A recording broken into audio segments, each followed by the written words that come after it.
Yana bir chempion mashinamizni olib qo'yganmiz. Bunda ham ashpkada chiqib qolgan ekan. Hozir ko'ramiz.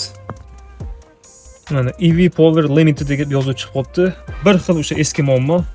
Bilmayman, bu xitoyliklar nima qilish kerak? 30 000 dollarga olasiz, yana katta falon pul to'lab xarajat qilasiz. Yangi mashinada 34 ming yurgan. Xudo xolasa hozir buni ham to'g'rilab beramiz. Ochib ko'ramiz invertorlarni. Nimasi ketgan, nimasi qo'ygan, almashtirib egasiga chiroq topshiramiz. Mana kecha shuni olib qo'ygandik chempion mashinamizni. Mana ertalabki mashina tayyor qilib egasiga topshiryapmiz. Ashibkalar o'chdi, mana bistri zaryadkadan zaryad olyapti. Akamiz xursand. Mana akamizning intervyu olamiz. Aka, xursandmisiz? Ishingiz hal bo'ldimi? Xursandman, yaxshi zo'r gap yo'q. Baraka topinglar. Toshkentdan joydan kelishingizga nima sabab bo'ldi? Toshkentda bir kattaroq servisga borgandim, mana shu nomini aytish shart emas.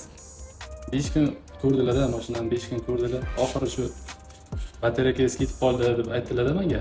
Aha. Keyin Instagramdan sizlarni ko'rib qolib, to'g'ri kelaverdik. Ishimizdan xursandsiz, mana kecha shuni olib kelavdingiz. Mana ertalabga o'sha Tayyor. usta akamiz mana uxlamasdan kechasi bilan ertalabga topshirdilar. Gap yo'q lekin. Valades. Xursand bo'ldim lekin. Bizga podpiska bosganlarga bitta 10 bolt qo'shib beramiz. Shunaqa saxiy dars ustamiz.